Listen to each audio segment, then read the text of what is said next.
início, estão dando, são exatamente 17 horas, nos pediram aí para dar uns 2 minutos a mais, para que o pessoal que está entrando, subindo aí, possa participar.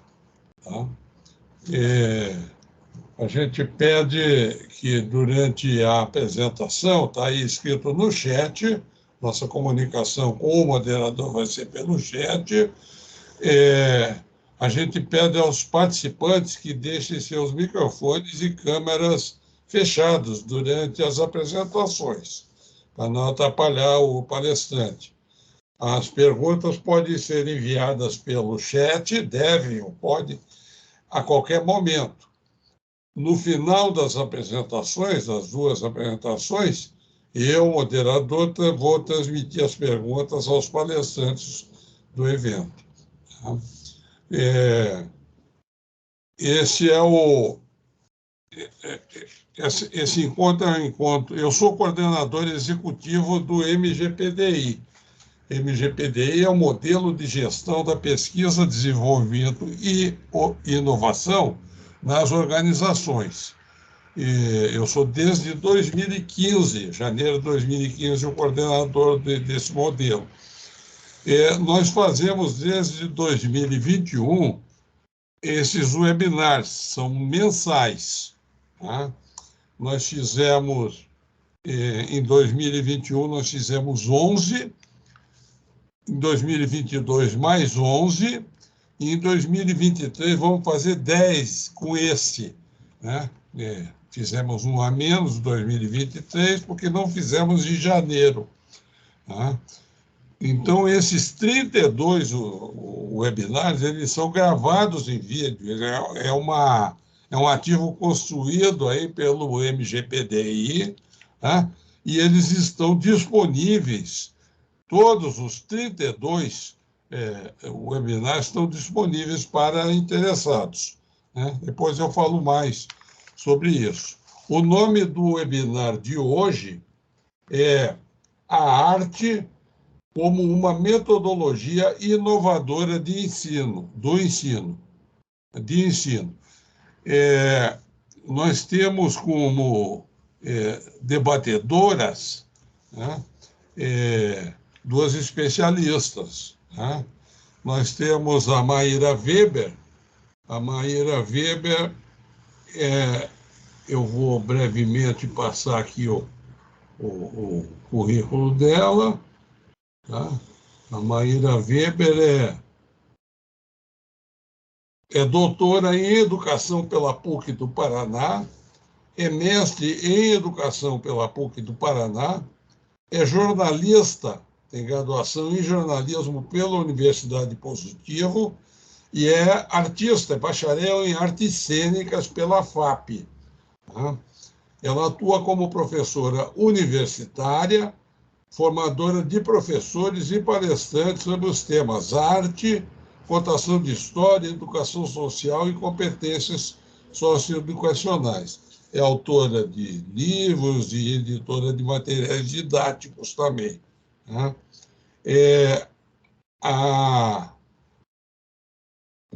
Eu vou falar logo de início, né, que a Maíra Weber é também minha filha querida, tá? Então, me orgulha muito, mas é a primeira vez que a gente está fazendo um trabalho junto aí, né? Muito legal. E a outra debatedora é a Cristina Filipac Machado.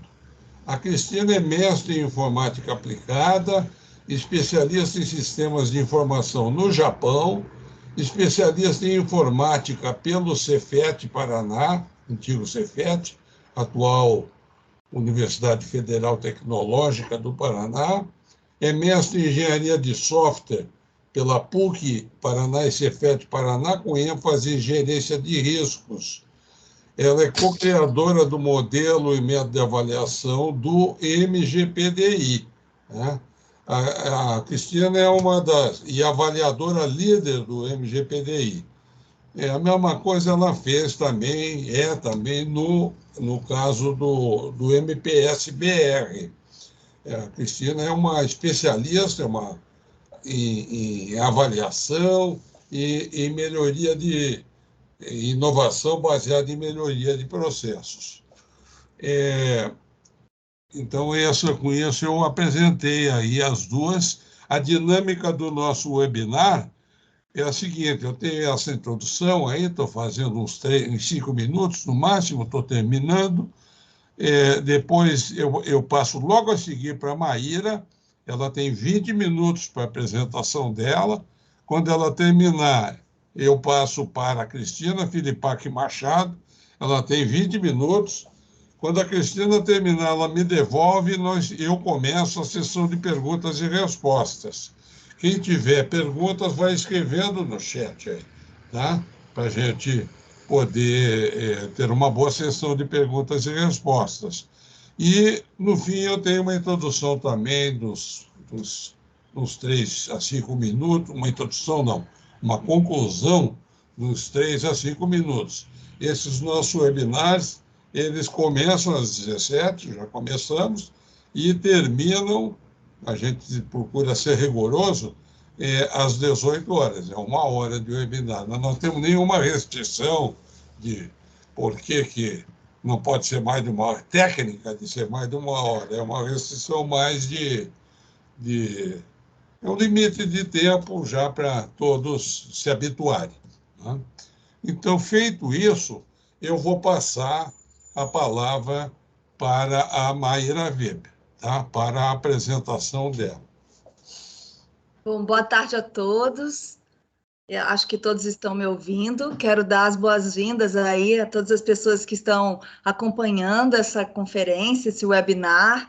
Agradeço essa oportunidade de estar falando para vocês e de estar tendo como moderador o meu próprio pai, que é uma figura de referência na área dele, um profissional sempre muito admirado por mim e por todos, né, que conhecem a expertise dele. Agradeço estar em companhia também da Cristina Filipac, que é uma amiga e uma grande profissional também que eu tanto admiro.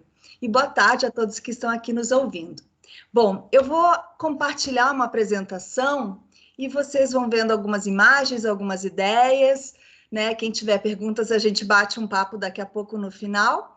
E aí me digam só se daqui a pouco vai entrar o compartilhamento certinho para a gente ir dando início ao nosso bate-papo, ao nosso debate. Tá bom? Então, eu vou entrar aqui, vamos ver se dá certo. Só um pouquinho. Deu certo aqui, Mary. Tá tudo bem?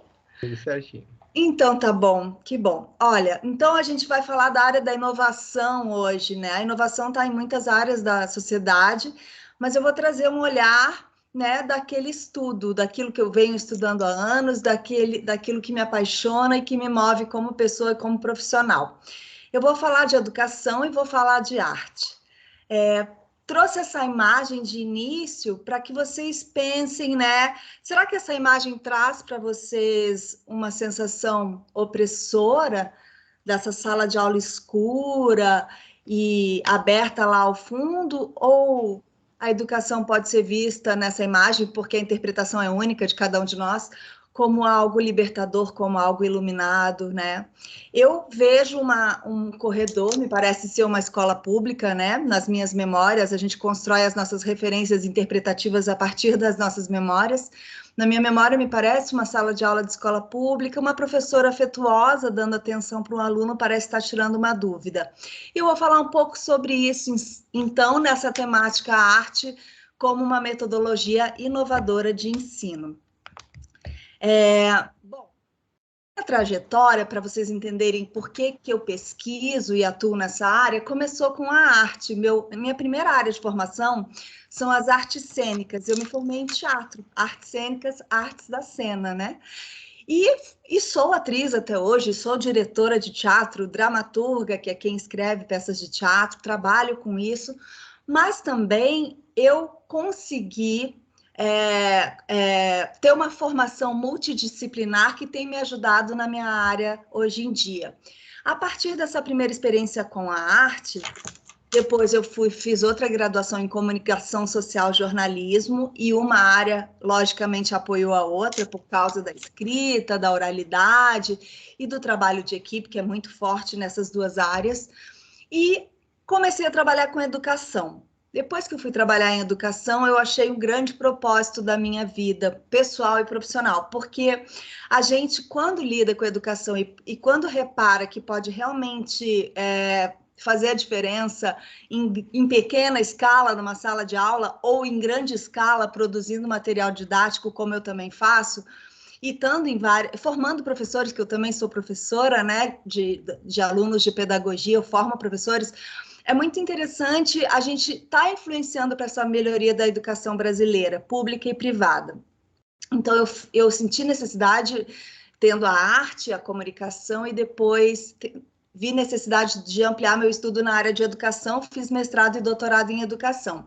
Então, como eu já disse, eu sou autora de materiais didáticos, trabalho com formação de professores, trabalho com a docência, em escola de educação básica, uma escola particular em Curitiba, que se chama Projeto 21, e sou professora da Universidade Positivo nos cursos de Pedagogia, Publicidade e Propaganda, e alguns projetos de extensão que eu vou falar um pouquinho também. E também atuo com pesquisa. Bom, tendo esse pano de fundo que é a minha formação, talvez vocês possam imaginar qual que é a minha busca pela transformação e pela melhoria da qualidade da educação no Brasil, por meio da inovação, que aí coincide com um tema que muitos de vocês se interessam, logicamente. Mas para começar a falar dessa inovação na educação, eu vou fazer algumas perguntas que eu acho que vocês podem responder aí para vocês mesmos, para acompanhar a minha linha de raciocínio e, quem sabe, vocês consigam chegar em algumas conclusões, né? Ou alguns outros questionamentos, que é sempre melhor chegar a outra pergunta do que uma resposta única. Ser professor do latim é assegurar, que é uma palavra que eu não gosto muito, porque eu não acredito naquele professor que assegura uma verdade, que é dono da verdade, que sabe tudo, como vinha sendo, ou vem sendo em algumas escolas ainda, o ensino no Brasil. Então, essa palavra assegurar eu não acho tão boa para definir o que é ser professor. Mas aquele que mostra, aquele que dá a conhecer, aquele que ensina, me parecem palavras melhores que já estão aí no significado original da palavra professor. Ao mesmo tempo, a palavra aluno quer dizer, que eu gosto muito desse conceito, criança de peito, também do latim, né? Ou seja, aquele que se alimenta, aquele que está conhecendo o mundo, que precisa ser nutrido, um menino, uma criança, uma menina, um discípulo, né? Aquele que vai ser alimentado. Então, esse conceito que vem do latim, esse conceito inicial do aluno é muito bonito, né? Mas, ao mesmo tempo, se a gente parar para pensar na raiz da palavra, a gente vai ver que o A e o luno é A sem luno, luz, sem luz. Tanto que alguns teóricos da educação não gostam de usar o termo aluno e usam o termo estudante, porque muitas vezes esse termo é lido como uma pessoa que não tem luz. Isso não é verdade, a gente sabe que não é verdade. Todos nós temos 1000 conhecimentos. Ainda que não sejam conhecimentos formais da escola, as pessoas sabem olhar o céu e ver se vai chover ou não, e as pessoas que não foram necessariamente para uma educação básica têm muitos e muitos conhecimentos e culturas, né? Então, o sentido da palavra professor, que é aquele que mostra um caminho, que é aquele que dá o conhecimento, mas ele fornece pílulas do conhecimento para aquela criança de peito, para aquele ser que precisa ser nutrido. Então, essa concepção original me atrai e é o que a gente, da área da educação, vem buscando até os dias de hoje. Quando a gente olha para uma menina como essa, a gente faz uma leitura a partir das nossas referências, né? Uma leitura que é sinônimo de interpretação, a gente vê que parece ser uma foto de uma pessoa mais antiga, a gente vê que ela está numa possível sala de aula, numa carteira. O caderno parece ser um caderno que já foi usado por outra criança, ela está reaproveitando. A gente nota ali uma roupa puída, uma menina que talvez tenha muitas histórias doloridas ou que está fazendo muito esforço para estar naquele momento, né?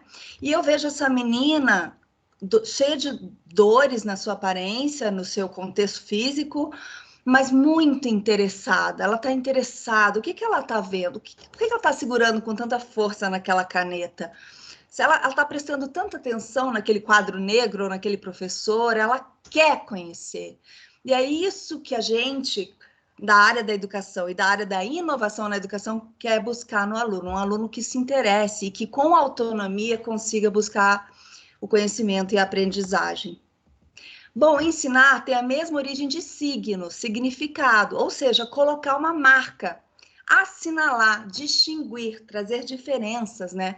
Então, se eu, quando ensino, ou qualquer professor, quando ensina, coloca uma marca, é preciso que, de fato, esse professor resgate esse propósito de marcar aquele ser em aprendizagem. E como que a gente marca alguém? Como que a gente faz a diferença na vida de alguém? Né? A gente vai tentar responder essa pergunta aí ao longo da conversa. Gente, agora é importante pensar, como que você lembra da tua vida estudantil? Como eram os seus professores? Quais são as suas memórias em relação às escolas que você estudou e aos professores que você teve? Pensa também nos professores dos seus pais, o que você já ouviu falar, nos professores dos seus avós. E quem tem filho, pensa nos professores e nas escolas dos filhos. Será que houve muita mudança? Será que a gente, nos dias de hoje, estuda em salas de aula diferentes da que os nossos pais e nossos avós estudavam? Tem colégios que são diferentes? Existem metodologias de ensino diferentes? Sim, né? Mas a gente nota que lá atrás, né, nas memórias dos nossos antepassados, das nossas famílias, a gente nota aquele discurso de que o professor era muito rígido, que era dono do conhecimento, que os alunos sentavam em carteiras enfileiradas, muitas vezes sem poder se mexer, sem poder tirar uma dúvida, sem poder levantar a mão para fazer uma questão. Tem professor que fala, não me interrompe, lá no final a gente fala, né? Sentado. Então, a criança que na educação infantil está sentada no chão, ouvindo história, sentando em almofada, chega lá no fundamental, no primeiro ano, de um ano para outro, passa a sentar numa carteira engessada, enfileirado, sem poder andar, sem poder se mexer. E aí a gente para pensar, será que esse é o jeito que todas as pessoas aprendem? Em silêncio? Ouvindo, simplesmente copiando, ouvindo, fazendo provas avaliativas numéricas que não mostram a variação de aprendizagem de cada um? Será que esse é um jeito correto de todos aprenderem? Ou será que a gente está tornando as pessoas como uma massa em que pensando que todas pensam e são da mesma maneira? Então, quando a gente olha uma fotografia como essa, a gente é uma caricatura, uma fotografia de uma caricatura, né? Mas existiu essa escola, aquele tablado em que o professor fica mais alto que os alunos, porque ele tem que ser visto, ele é o dono do conhecimento, ele sabe tudo, o aluno tem que decorar as fórmulas, as expressões e não errar, e se erra fica de castigo, e se vai mal na prova, reprova, e assim por diante. O aluno tem que decorar e não realmente aprender. Ele tem que se comportar e não realmente entrar em ação como um ser ativo e autônomo de pesquisa, de leitura, de escrita, de trabalho de equipe, de trabalho colaborativo.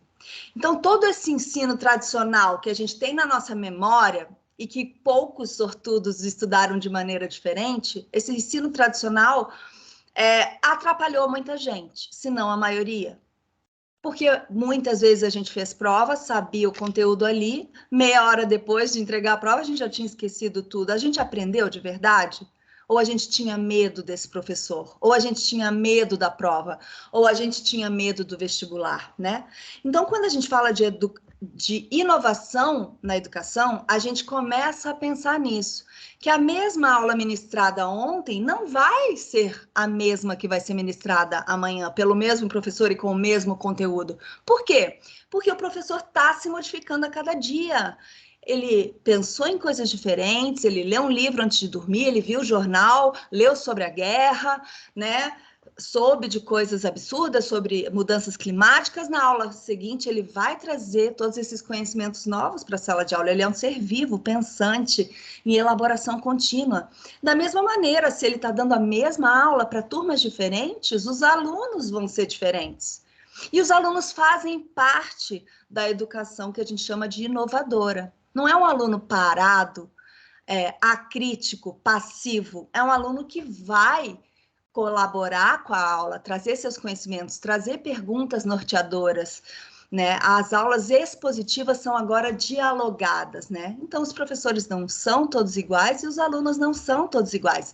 Por isso, a aula tem que ser viva e é muito mais trabalhosa essa aula viva, porque é uma aula que requer um professor que está em constante observação e diálogo aberto e em posição de refletir e questionar seu próprio conhecimento e suas próprias fontes de pesquisa. É um professor que vai pesquisar e repesquisar constantemente com essa turma de alunos que está sempre colaborando para a construção do conhecimento.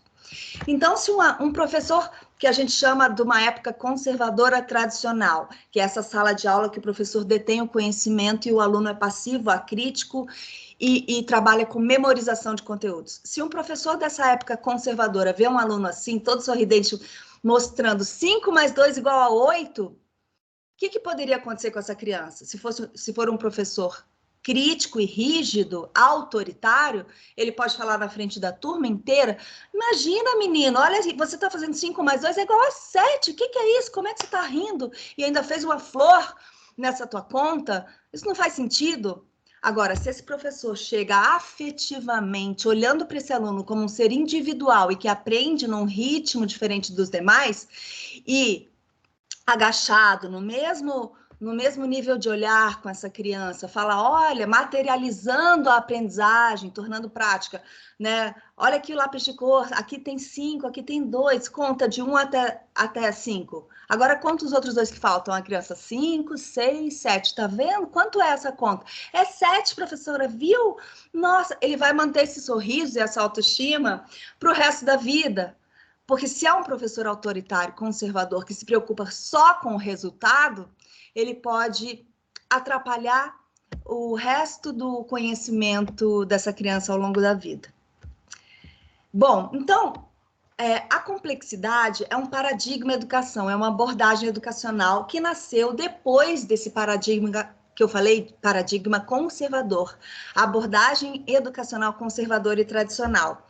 Depois disso, a gente teve tecnicismo, outras abordagens educacionais, mas eu vou falar agora do inovador, que tem vários pais e mães, né? Vários educadores do mundo inteiro, inclusive Paulo Freire.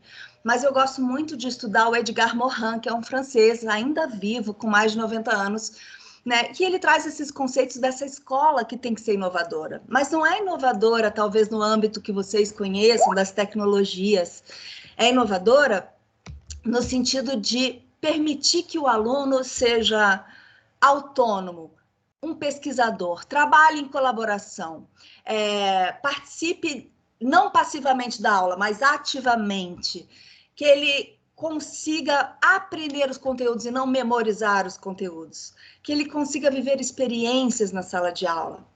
Então, essa formação educacional nova, que a gente ainda não vê acontecendo nas salas de aula do Brasil, em muitas escolas a gente ainda vê a metodologia conservadora e inovadora voltada para a competição, voltada para as provas formais do Brasil, que é o vestibular, o Enem, né? Essas muitas escolas ainda estão um pouco distantes, ou algumas muito distantes, desse olhar inovador, em que se busca uma postura crítica do aluno, um ser pensante, um ser que fala, não, professor, veja bem, eu li tal autor e assim, assim, assim, eu vi um filme que diz isso, isso, e o debate e a aprendizagem acontece. Então, esse aluno vira um investigador, um ser criativo, que pode falar em sala de aula, né, respeitosamente, né, o professor continua sendo o líder da sala de aula, mas é o mediador do processo de construção do conhecimento. E esse olhar afetuoso, né, de não ser um ser melhor que outro, não é uma postura verticalizada entre professor e aluno, é uma relação horizontalizada, horizontal, né, é uma relação de diálogo aberto, franco e de vontade de crescer juntos, porque o professor está sempre aprendendo também. E nesse paradigma inovador, nessa visão educacional inovadora, é valorizada as emoções. E é por isso que eu vou falar de arte hoje. Só primeiro, não vou deixar de ler a frase do Paulo Freire, não sou se você não é. É uma visão de que o professor só é um ser que conhece se o aluno também conhece. Ele trabalha, ele se amplia enquanto ser, quando os alunos dele, os estudantes dele estão crescendo. Esse pensamento complexo que a gente enquadra dentro do paradigma inovador, ele propõe a integração e a articulação dos diferentes saberes. Enquanto na visão tradicional e conservadora a gente tem a língua portuguesa, a história, a matemática, a geografia, tudo separado, o aluno não conecta conhecimento com conhecimento. Às vezes ele está estudando pintores da arte, né? Que tem tudo a ver com a época do Renascimento ou da Idade Média, e aí ele não faz essa conexão histórica, porque ele não é convidado a pensar com integralidade, né? Com integração entre as áreas do conhecimento. No pensamento inovador e no paradigma da complexidade do Edgar Morin, todas as áreas do conhecimento se articulam, né? Se constroem juntas, tudo faz sentido, é por isso que o aluno aprende, não memoriza. Esse pensamento inovador da complexidade, ele valoriza o saber local, a cultura individual de cada ser, né? As etnias, as diferentes religiosidades, as diferentes orientações, as diferentes pessoas que são culturais no nosso país, na nossa cidade, no nosso bairro. E, ao mesmo tempo, esse ser tão individualizado, singular, né, tem que olhar para o universo, para o global, o que está acontecendo, por que está tendo alagamento na minha região? É porque lá no mundo inteiro as pessoas ainda não sabem descartar lixo, não sabem cuidar das temperaturas, não sabem parar de desmatar, é tudo junto, tudo que eu faço interfere no todo e vice-versa. E o pensamento inovador privilegia esse olhar e esse conhecimento, né? E também o pensamento complexo dentro da abordagem inovadora não exclui a subjetividade humana. A gente não somos seres objetivos e lógicos e totalmente previsíveis, nós somos subjetivos, nós temos hormônios, nós temos emoções, nós temos dores. Um dia uma criança vai para a escola e está chorando porque o cachorro morreu, o outro teve um problema sério familiar, né? O outro perdeu a casa na enchente, então tá tudo interligado. Uma criança vivendo emoções assim não consegue aprender, né? A gente tem que olhar para essa escola humanizada, entende? Isso está dentro dessa escola inovadora que a gente propõe. Eu e todos os educadores que estão olhando para o paradigma inovador. Então, a gente privilegia o ser humano, as emoções, os sentimentos e os afetos. Essa sala de aula super antiga de educação infantil deveria, na minha opinião, ser a sala de aula de todos nós para sempre, até no mestrado, no doutorado, na graduação, na EJA, em todos os segmentos escolares. É uma sala de aula em que todos estão no mesmo nível, conversando, né? A gente olha ali para o lado, tem carteiras com jogos, ou seja, essas crianças em algum momento vão trabalhar em pé, jogando, trabalhando em grupo. Ali eles estão lendo provavelmente uma história juntos, né? Estão se olhando, todos podem falar, todos podem se escutar, e isso é maravilhoso. Isso é uma sala de aula viva, não é aquela sala um atrás do outro, com sei lá quantas pessoas e vários alunos no celular, né, ou dormindo, ou sei lá o que, o professor falando. Isso não gera aprendizagem de verdade, né? Bom, a gente tem um documento mais recente do Ministério da Educação chamado Base Nacional Comum Curricular, que tornou comum o currículo de todas as escolas brasileiras, públicas e privadas. Isso é maravilhoso, né? É uma grande conquista, porque uma criança vem do Amazonas morar em Curitiba e está no terceiro ano do fundamental, anos iniciais, vai chegar no terceiro bimestre em Curitiba, vai estar vendo aquele currículo, porque agora o currículo é comum, né? A gente conseguiu democratizar o acesso ao currículo, as informações. E aí, esse documento, que foi lançado em 2017, traz 10 competências gerais básicas, e todas elas trazem esse olhar do paradigma inovador, né? Da visão educacional inovadora da complexidade. A gente vê a questão da cultura privilegiada, a questão da comunicação, da cultura digital, do conhecimento, da responsabilidade, trabalho em cooperação, em colaboração, empatia, autoconhecimento, autocuidado, esse olhar para si, né? Trabalho com argumentação, enfim, a gente vê vários conteúdos e conceitos estudados há séculos, né? Há anos, eu acho que séculos não, mas há anos, para que a escola de fato mude e a gente consiga formar cidadãos que conheceram, que aprenderam de fato. E aí a gente destaca as competências socioemocionais nesse documento, na BNCC, Base Nacional Comum Curricular, que tem tudo a ver com aprendizagens que antes a gente não aprendia na escola, né?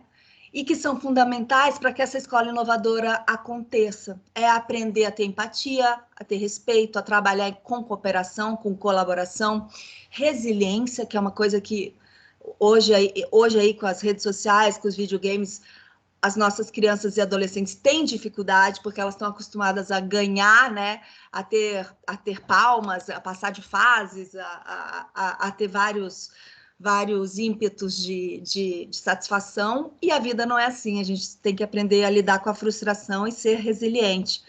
E a gente também, nessas competências socioemocionais, é convidado a trabalhar com criatividade. E aí, 2 autores me guiam, né? Quando a gente fala de educação inovadora e privilégio de emoções e desses comportamentos sociais e emocionais que vão ajudar na aprendizagem.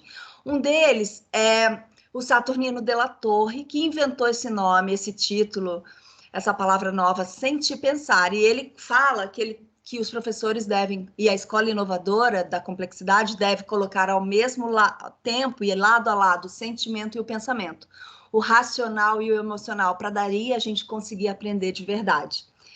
E outro autor, também da Universidade de Barcelona, o La Rosa Bondia, ele fala sobre a experiência, que a gente, quando assiste uma aula, a gente está tendo informação. Que a gente, quando lê um livro técnico, lê um artigo, a gente está tendo informação. Que a gente, quando lê jornal, a gente está tendo informação. A gente só aprende quando a gente vive uma experiência.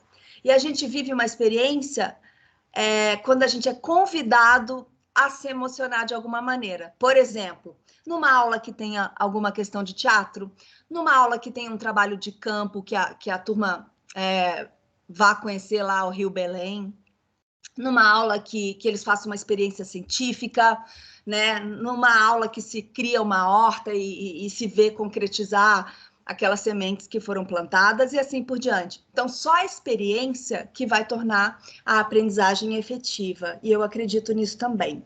Então, veja como para ter uma escola inovadora não é tão difícil, mas por que será que não acontece de fato? Por que será? Será que é mais fácil a gente ter no Brasil e no mundo escolas que ensinem, entre aspas, alunos em massa, acríticos que são aprendentes para o mundo do trabalho, ou será que que interessa, né, aos países formarem seres críticos, pensantes, reflexivos, transformadores e que querem ver evolução em si mesmos e no mundo, né? Fica também essa questão. E a arte... Oi? Nós estamos com problema de tempo, continua aí. Tá? Já estourei? Já, mas... Eu só vou acabar rapidinho, então. Só para concluir, que eu acredito que dentro dessa visão inovadora, eu e muita gente, né, a arte pode ser um caminho. Então, por quê? Porque a arte nos toca, nos provoca, nos desestabiliza. Quando a gente ouve uma música que realmente nos toca, a gente é levado a algum lugar aí no nosso emocional. Um filme, uma peça de teatro, uma série, uma pintura, né? Um espetáculo de dança, a arte tem essa capacidade de nos levar a emoções, sejam boas ou ruins, saudade, tristeza, medo, angústia, raiva, alegria, satisfação e etc. E a arte, então, é uma área, né, do conhecimento, uma linguagem, uma grande linguagem que envolve outras linguagens, como a música, o teatro, a dança, as artes visuais. Ela se relaciona com a educação estética, que é a educação para a sensibilidade, saber reconhecer o que você sente, né? E ela faz esse caminho de emocionar o leitor, colocar o leitor, seja de teatro, de pintura, de cinema, de dança, a refletir sobre aquele assunto que aquela obra provocou e a se transformar, porque quando a gente para pensar, a gente se transforma. Por isso que eu acredito e eu proponho como professora, eu sou professora da Universidade Positivo e da Escola Projeto 21 e de alguns projetos sociais de extensão, eu proponho o trabalho com a arte para chegar na metodologia inovadora que eu falei.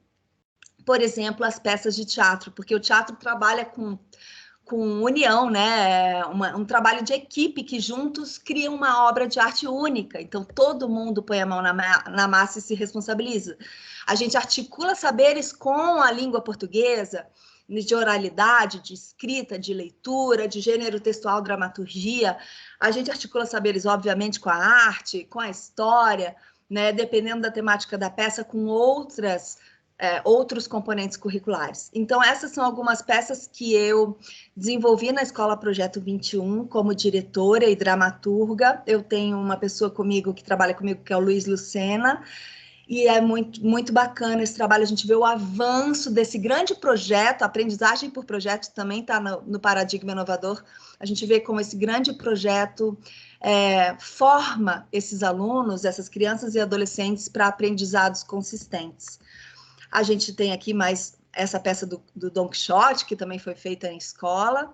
E aqui eu quero mostrar uma inovação que aconteceu na época da pandemia. Eu consegui fazer teatro online, vocês acreditam? Com crianças e adolescentes ali.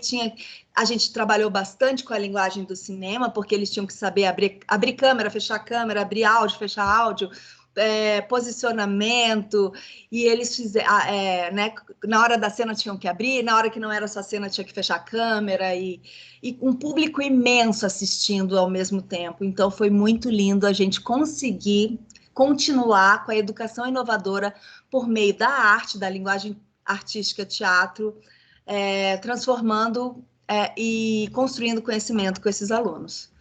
Aqui eu sou coordenadora, diretora do grupo de teatro em cena da Universidade Positiva, então eu monto peças lá e sou professora de oficinas teatrais.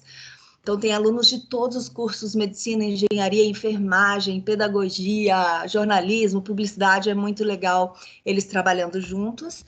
E aqui 2 imagens de 2 projetos de extensão, que eu sou professora, um que se chama Teatro como Resgate de Vida de Mulheres Privadas de Liberdade, que eu trabalho com a população prisional feminina da penitenciária de Piraquara, o teatro, trazendo conhecimentos, formando conhecimentos, construindo com elas. É um trabalho lindo, talvez o mais lindo da minha vida até hoje. E trabalho com contação de histórias com crianças da comunidade Tiradentes, uma comunidade que surgiu como ocupação em Curitiba, bem vulnerável. E antes eu trabalhava com casalar de crianças. Então, só concluindo que a arte e outras áreas do conhecimento, as metodologias inovadoras, as metodologias ativas, aprendizagem por projetos, por pesquisa, sala de aula invertida, tudo isso está dentro dessas metodologias inovadoras, mas eu acredito que com a arte a gente chega no emocional e no social de maneira mais efetiva. Muito obrigada, gente. Obrigado, Mayra. Eu vou passar, por favor, pare de compartilhar, ou o Vitor nos ajude, e eu vou passar a palavra logo para a Cristina. Depois a gente entra na sessão de perguntas e respostas. Consegui compartilhar aí? Sim. Ai, que bom, adorei a sua palestra, fiquei até emocionada aqui. Muito lindo. Então, Maíra, agora a gente vai falar um pouquinho porque esses alunos que foram formados nessa escola super tradicional, que eu fico ouvindo sempre, ai, da minha época era melhor, né? Muito saudosistas, né? Que são os profissionais que a gente encontra hoje nas empresas, né? Então, como a gente consegue, né, pegar a pessoa que tem uma, como você mesmo falou, né, dessa formação tradicional, aonde eu aceito a informação, muitas vezes eu não questiono, não consigo pensar em cima, não consigo fazer a integração de todo o conteúdo. Como que eu vou pegar esse profissional que foi dentro do ensino tradicional e trago para as empresas agora, sendo que as empresas, a realidade do mundo hoje é trabalhar com inovação, com produtos inovadores, aonde a gente precisa, para conseguir o mercado, a gente sempre ter soluções que atendam a um produto e a um público, né, cada vez mais exigentes de novidades, né, aonde as coisas vão sendo você acaba enjoando com muita facilidade. Então, as empresas têm esses dilemas, né? De como você conseguir fazer com que as pessoas deem o seu melhor, né? E sejam criativas em qualquer área onde elas atuam. Então, na verdade, se a gente tem uma escola mais inovadora, a gente vai ter empresas mais inovadoras. Então, aonde a gente acaba no ciclo, né? A gente acaba tendo que entrar nesse ciclo. Foi um pouquinho sobre isso que a gente acabou criando, né, o MGPDI.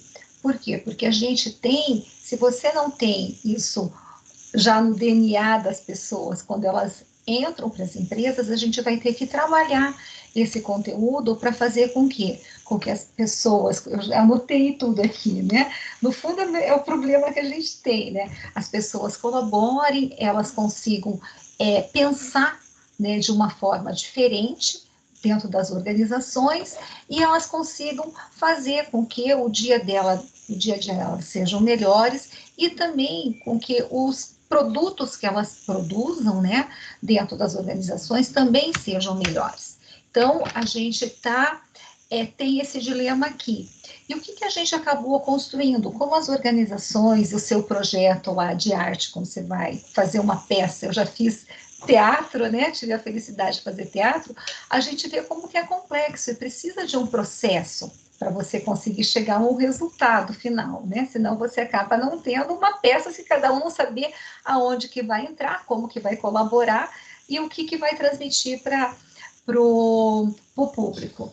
Então, aqui, dentro do MGPDI, o que é o MGPDI? É um modelo de gestão, pesquisa, desenvolvimento e inovação. O que é inovação? Eu fazer alguma coisa de um jeito diferente e melhor, que as pessoas consigam utilizar depois e esteja no mercado. Então, o conceito de inovação dentro do MGPDI que nós adotamos aqui é que eu tenho que ter um resultado final. Alguém tem que usar, alguém tem que pagar por isso, né? Ou não precisa pagar, mas eu tenho que ter uma utilização. Então, o nosso modelo, como que ele poderia ajudar aí, né? As organizações que muitas vezes não têm, né, essa escola inovadora, ou que se tem essa escola inovadora, como eu posso dar voz para todo mundo que possa realmente trazer ideias, trazer essa colaboração e eu conseguir fazer com que as empresas funcionem melhor.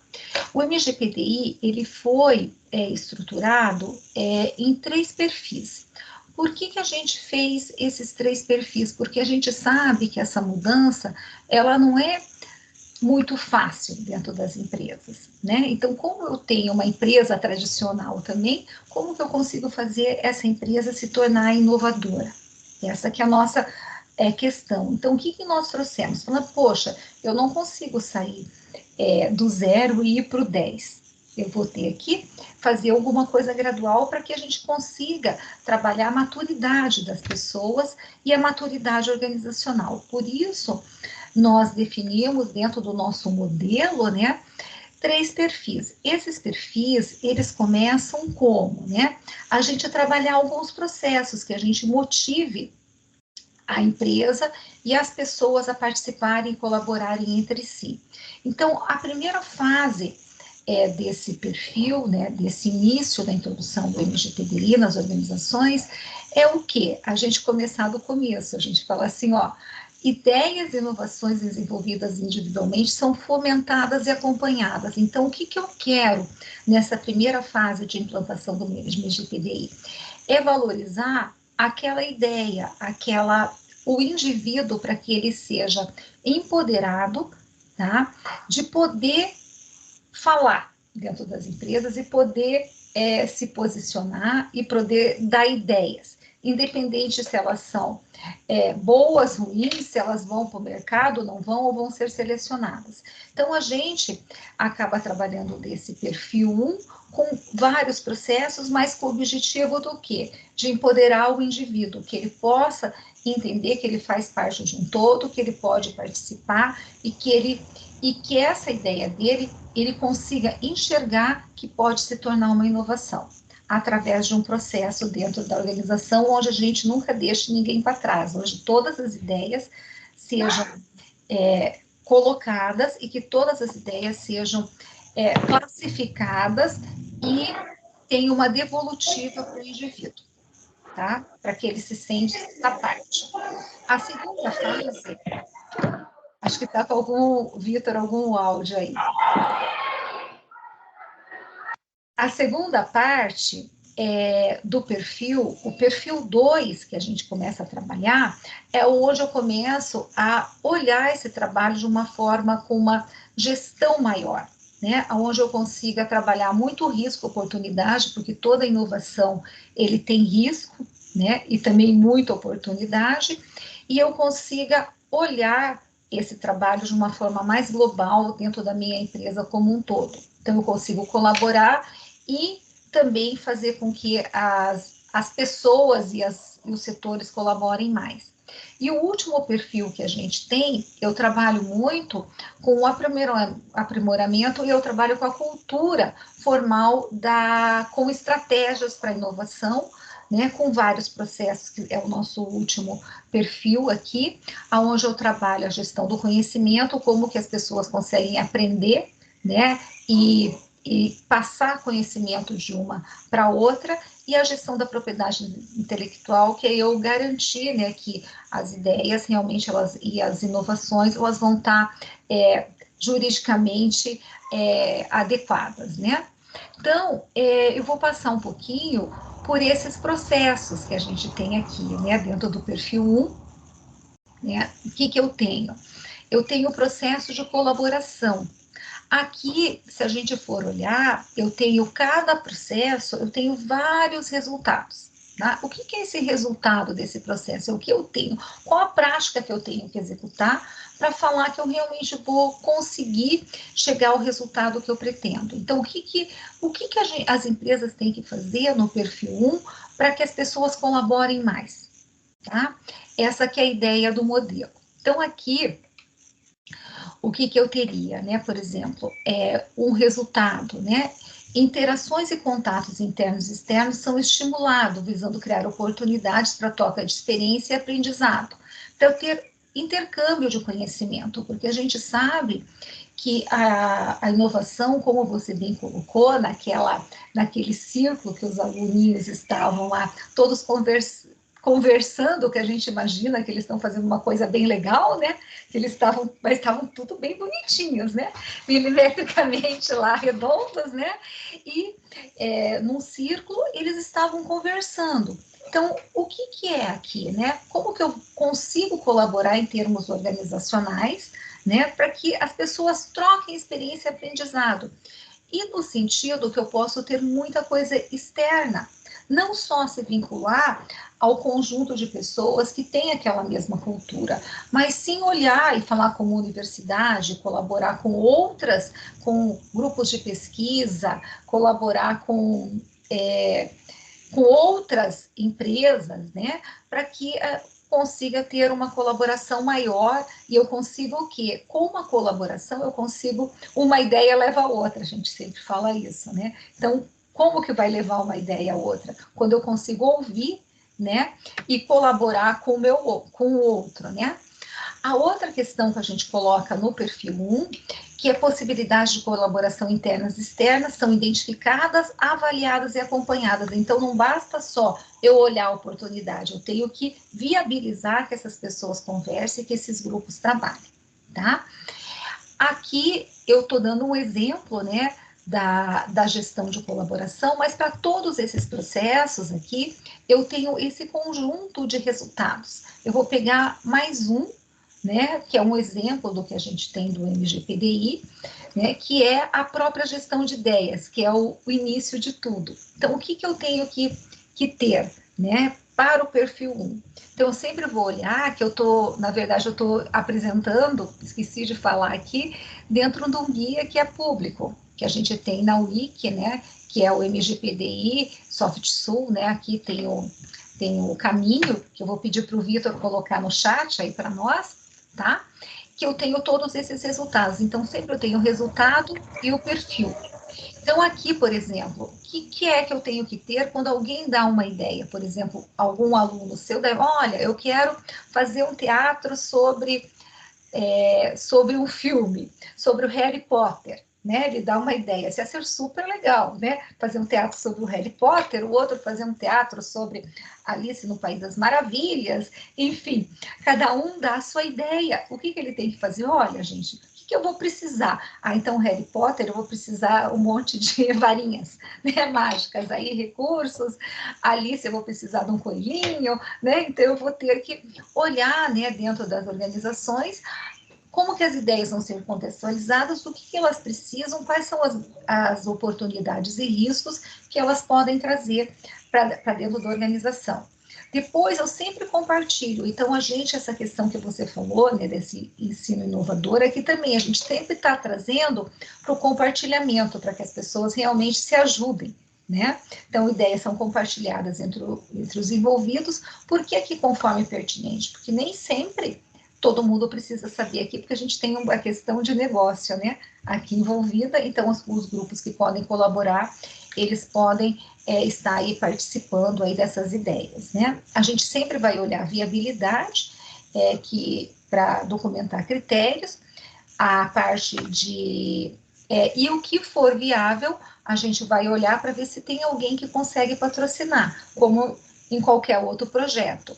E ideias selecionadas são concretizadas em projetos de inovação.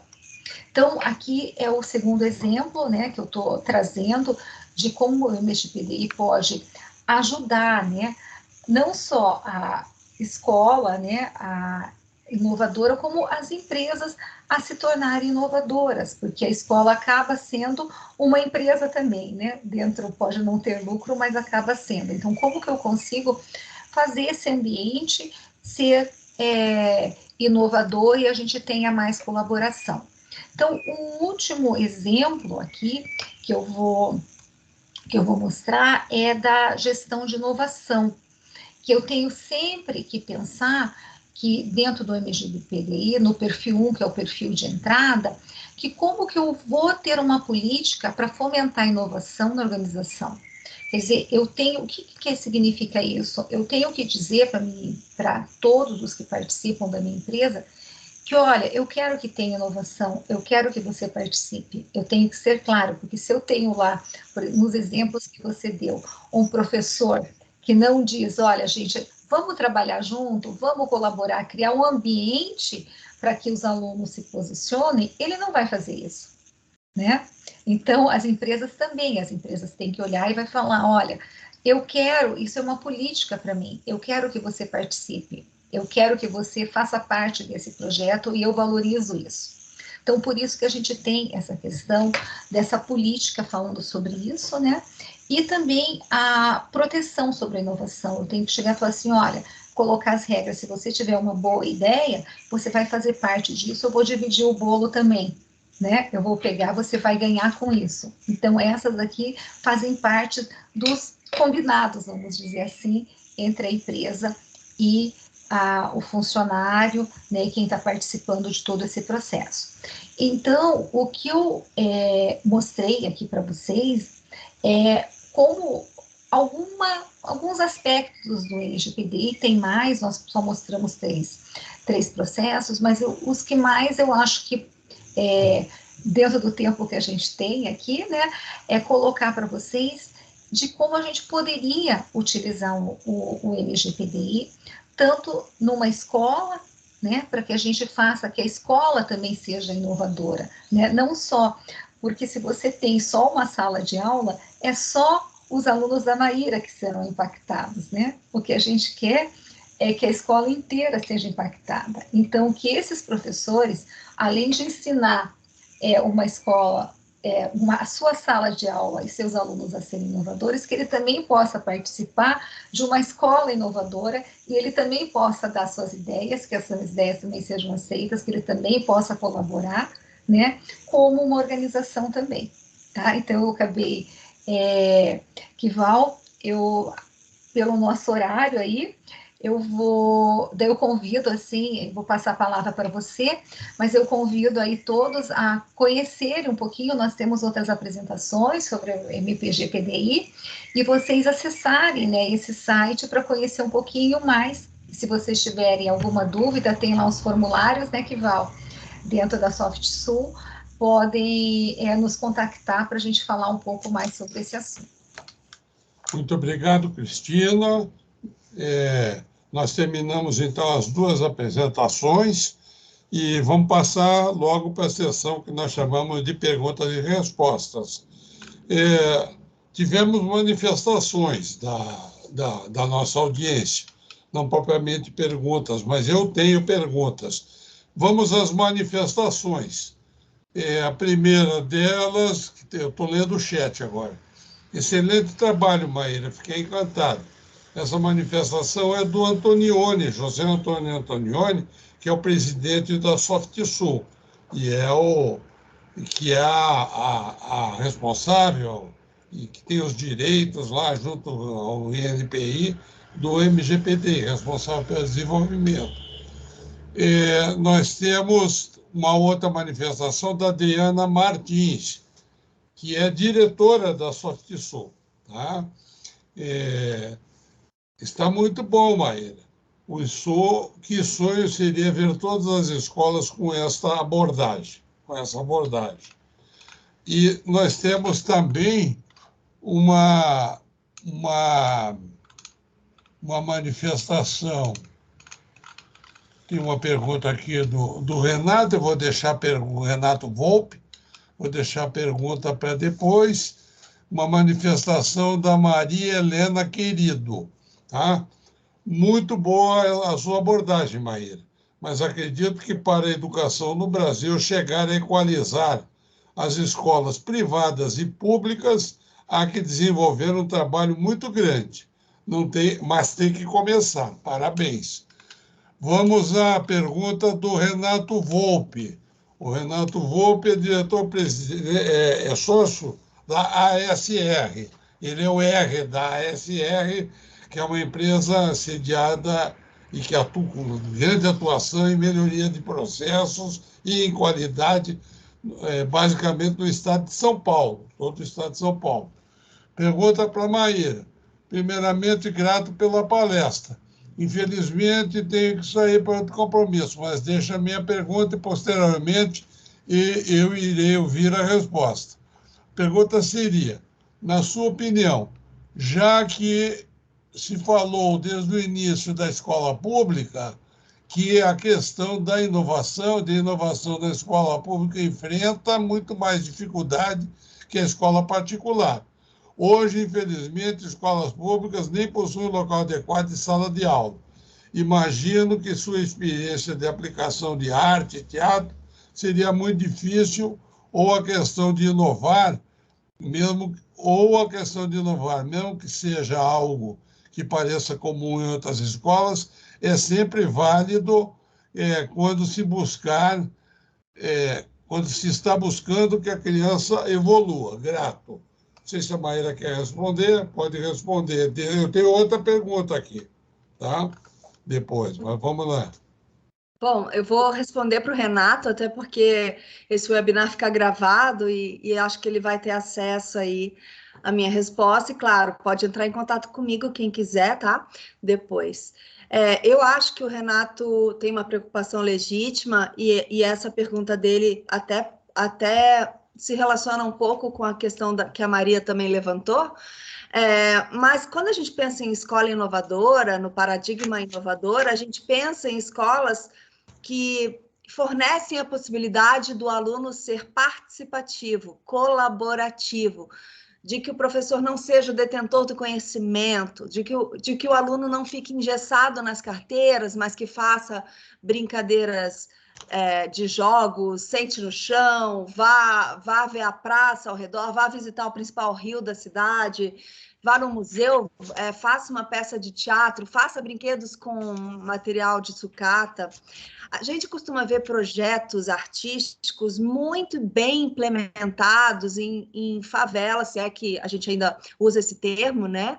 Nas comunidades, a gente vê projetos sociais que utilizam ou que acolhem linguagens artísticas, né? A dança, a música, o teatro, a literatura, das mais variadas maneiras para conseguir inovações sociais, melhorias de cidadania e sociais. A gente fala de uma escola inovadora que requer só uma vontade do poder público de trabalhar em colaboração. Isso existe já, sabe?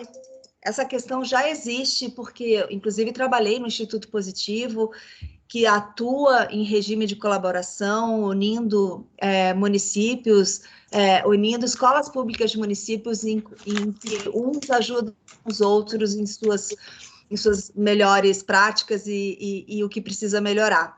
Então, a vontade das políticas públicas de fazer acontecer escolas em educação inovadora é basicamente mudar o método, ou pelo menos refletir sobre o método avaliativo, que a avaliação tem que ser, na minha opinião, e a opinião de vários educadores, processual e não numérica, uma vez só para o aluno passar ou não.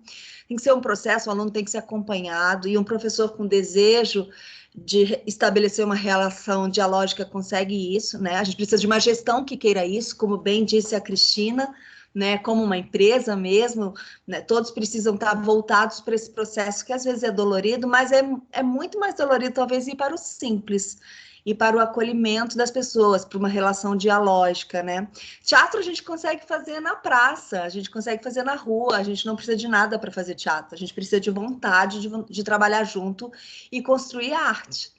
Então, tem muitas escolas públicas que têm metodologia Waldorf, que tem metodologia inspirada nos ateliês do Freinet, que tem metodologias montessorianas, da Maria Montessori, que também são inovadoras. E não vamos esquecer que todo o nosso sistema educacional tem como mestre Paulo Freire, que é um dos educadores que prima pela educação inovadora. Então, na minha opinião, falta colocar em prática. E como a Maria diz, que façamos a nossa parte. Cada um fizer um pouquinho, a gente chega lá um dia. Obrigado, Maíra. Eu queria só fazer um complemento, uma coisa que a Maíra até não deve ter assistido, mas nós tivemos no dia 26 de setembro um webinar que tratou muito disso, a experiência do Rio de Janeiro, da Multirio. O Rio de Janeiro tem uma empresa com muito resultado que atua em todas as escolas públicas do Rio de Janeiro. Foi o depoimento do presidente dessa empresa, que é nosso amigo, de muita gente aqui, que é o Paulo Miranda, né? O Paulo é uma pessoa que todos nós respeitamos. Este depoimento, esse webinar está gravado, pode ser acessado, né? E é isso, ele mostra como é que o Estado, o governo, como é que ele pode ajudar e construir ambientes, né, ecossistemas, para melhorar a escola pública, para inovar, para ser mais criativa, inclusive.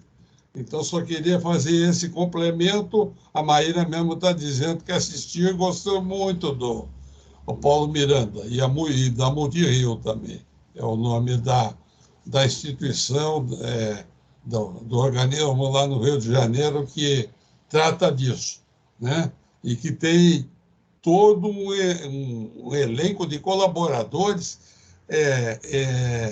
assim, da área de artes, sabe? Então, tem muito a ver essas duas apresentações, ela tem essa de hoje e a lá da Paulo Miranda tem muito a ver.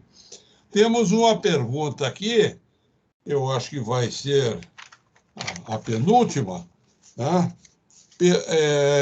Do Luiz Lucena. Do Luiz Lucena. Pergunta: a arte pode ajudar a inovar também nas empresas? Eu vou perguntar isso tanto para Cristina como para Maíra. A arte pode ajudar a inovar também nas empresas? Bom, eu vou responder aqui como empresa, tá? Daí a Maíra complementa, que ela sabe mais que eu disso. Eu acho assim que a arte ela pode, porque ela é libertadora, né? Porque a hora que você consegue se expressar, você pode se expressar de várias formas, inclusive colocando a sua opinião, o que é sobre as coisas, você colocando ideias e você querendo fazer parte de um processo. Então, hoje a gente vê, né, que não só a questão da inovação, mas da colaboração entre as pessoas é difícil. As pessoas, assim, por incrível que pareça, eu achei que depois da pandemia todo mundo ia se amar mais, mas não, né? Assim, as pessoas estão com mais dificuldade de se relacionar, né? Então, como você trabalha com arte, você tem que se relacionar com o outro, porque não existe, a não ser que seja um monólogo, mas mesmo um monólogo, acho que se relaciona com o público, né? Não tem como você ser sozinho ali, né? Então, você trabalhando com isso, dentro das organizações, com a arte, com o teatro, com você ser criativo, eu acho que você ajuda muito nisso. Eu tive a oportunidade, enquanto eu trabalhava, de fazer teatro, né? É um desafio, porque primeiro que você tem que se colocar no lugar de um outro personagem. Isso ajuda a questão de você ter mais empatia com o outro, você pelo menos em um momento você ser uma pessoa que não seja você mesma, né? Então você acaba tendo que sair de você, né? E dentro das organizações isso é uma coisa assim muito importante. Como que você, se você não tem essa característica, né? Como que você vai conseguir desenvolver um produto? Você vai conseguir fazer alguma coisa que seja útil se você não olha através dos outros também, né? E se você não colabora, porque a inovação, ela requer uma colaboração, porque ninguém consegue fazer nada sozinho dentro do mundo, né? Então, nós temos que conseguir fazer com que as organizações tenham essa habilidade, que isso seja valorizado, né? Então, o que eu, assim, vejo muito, a gente valoriza, né, demais, nota, não sei o quê, né, essa parte formal e esses soft skills, as empresas cada vez estão valorizando mais, porque as dificuldades pós-pandemia estão sendo muito grandes, e eu trabalho com muita empresa. Então, eu acho que vai ajudar bastante. Maíra, vou deixar para especialista. Maíra, a arte pode ajudar a inovar também nas empresas?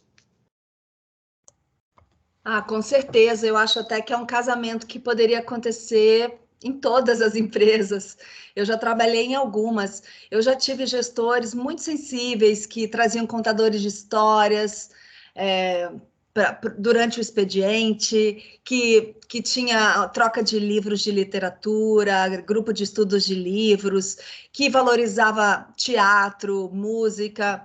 Então, assim, eu acredito que não só contemplar como um público, né, que está numa empresa, qualquer obra de arte, qualquer linguagem artística, você colocar os colaboradores para trabalhar como artista, em algum momento, vai trazer ganhos. Porque, trazendo como referência a Ana Bey Barbosa, que é uma arte educadora brasileira né, muito importante, discípula também de Paulo Freire.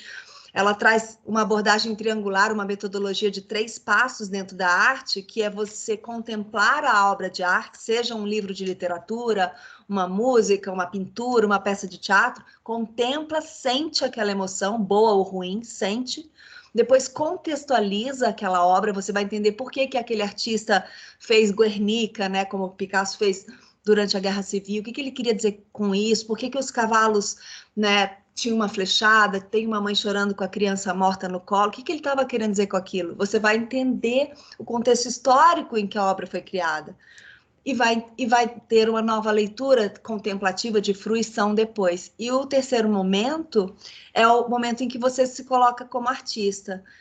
E aí, quando imbuído dessa obra que te inspirou e de tudo que você tem para trazer de emocional, das tuas referências individuais, produzir uma obra de arte, seja ela qual for, uma obra que é disparada a partir da primeira, né? Uma pintura pode disparar a criação de uma poesia, uma pintura pode disparar uma outra pintura, uma releitura.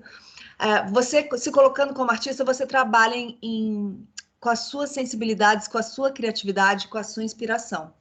E muitas linguagens artísticas, o teatro, por exemplo, trabalha com equipe, né? Você aprende, a gente fala que o artista de teatro, ele varre o palco e uma hora depois está lá, lindo, maravilhoso, recebendo flores e ganhando aplausos. Trabalhar em grupo é você ceder, você ouvir, é você batalhar pela tua ideia, é você trabalhar olhando para o outro, e sabendo que o produto final é resultado de muitas mãos, mesmo no monólogo, porque tem o diretor, tem o maquiador, tem a camareira, tem o sonoplasta, enfim. Então, eu acho que o universo da arte seria maravilhoso para todo ser humano. Felizes os países que cuidam da arte e valorizam essa área que é rica para todo e qualquer ser humano. Muito bom, obrigado. Eu tenho uma última pergunta que eu vou fazer para a Cristina, tá? Até por causa pela hora, adiantado da hora já, daí eu entro na parte da conclusão.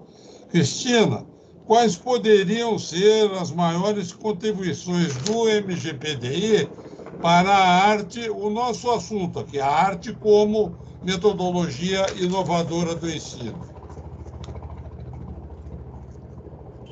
Eu acho que, assim, principalmente a fazer uma organização sistemática disso, né? Porque senão, como eu até comentei, que não adianta só ser uma sala de aula, ser inovadora, a gente tem que ter uma massa crítica, né? Com inovação. Então, a gente tem que colocar isso sempre em nível, assim, são heróis os que fazem numa sala, mas a gente não vai conseguir o resultado que o país necessita, que as pessoas necessitam. Então, a gente tem que ter, assim, uma abordagem sistemática para a gente conseguir fazer isso, né? Eu acho, assim, que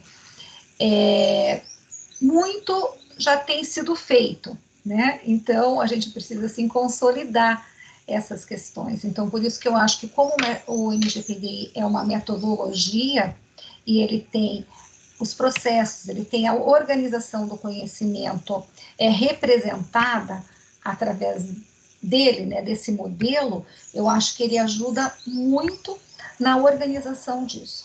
Então, essa que é a minha contribuição. Pode complementar, que volta sem voz, tá sem tá sem o microfone, que volta, tem que tirar.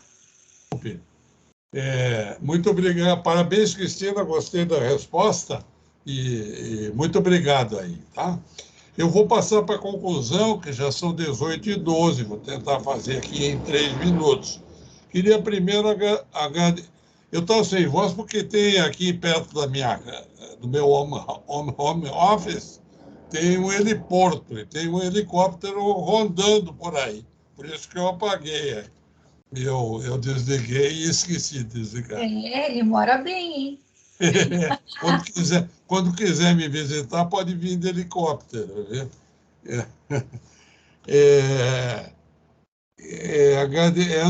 A Cristina sabe, é no prédio onde a gente tem os restaurantes que a gente vai algumas vezes. Aí. Eu queria agradecer, então, na conclusão, principalmente as duas debatedoras. Né? Eu acho que foi fantástico.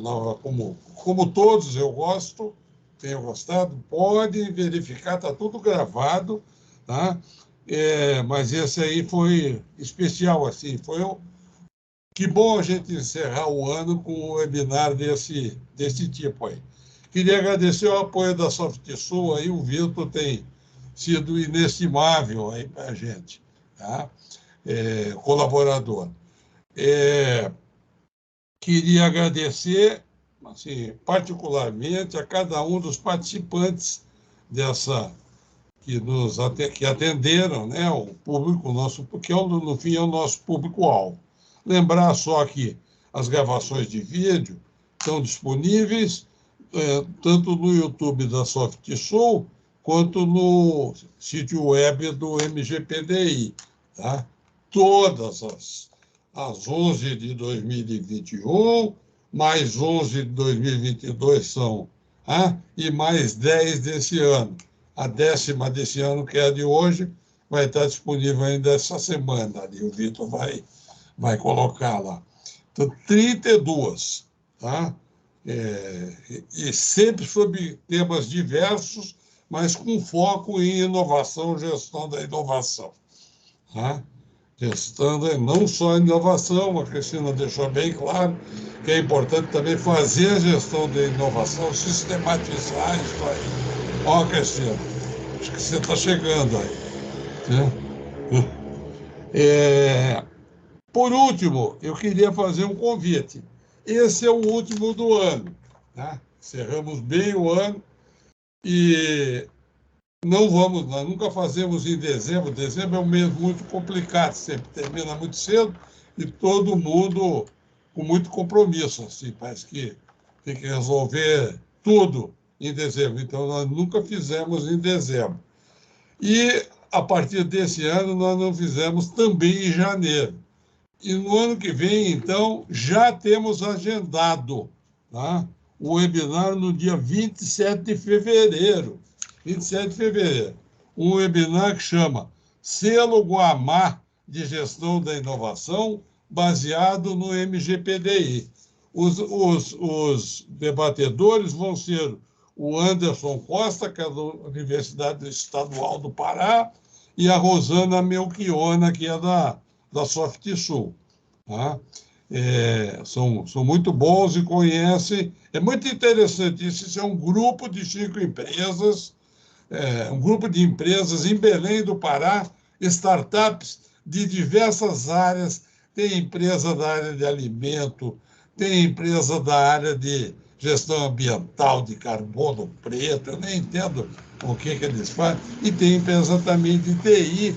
E nós tivemos, hoje, inclusive, uma delas que concluiu sua avaliação, tem uma outra também que já concluiu, e essa semana ainda teremos outra. E elas ganham um certificado sendo avaliados do MGPDI, que tem duração de 3 anos, com acompanhamentos anuais, e lá no caso do Pará, que são apoiadas pela FAPESPA, que é a fundação, tipo a FAPESP em São Paulo, a Fundação Araucária aqui, apoiou essas empresas. Né? Um processo que levou esse ano todo, um trabalho que levou esse ano todo, mas elas chegaram lá, estão chegando lá. Tem mais uma que vai ser avaliada ainda nesta quinta-feira. Então, fica esse convite. Já coloque, nós vamos dar ocasião lá no fim de janeiro, fazer os cards e abrir inscrições na Simpla e tal, mas é muito interessante. Um grupo de startups muito pequenas. A Cristina conhece bem esse caso, tá? Ela trabalhou nisso aí, e que é muito interessante. Nós vamos começar a divulgar em cima de uma experiência exitosa realizada, né? Com os resultados alcançados, com as lições aprendidas e tal. É o que a gente vai comentar. Muito bem, gente. 17 e 18. 17 e 18, não. 18 e 18. Tá? Nós ultrapassamos um pouco aí, mas eu peço desculpas, tá? Mas eu acho que ter muito conteúdo na apresentação de hoje. Muito conteúdo, muito interessante, muito conhecimento, né? Para todos nós, assim, que as nossas debatedoras conseguiram transmitir, passar aí nessa última hora. Muito obrigado, boa noite, até bom ano, boa passagem de ano, bom Natal, que esse é o último webinar do ano, e até 2024 aí, com os webinars novamente. Aí, tá? Obrigado, tchau. Obrigada, tchau, tchau. Tchau, obrigada, Cristina, obrigada.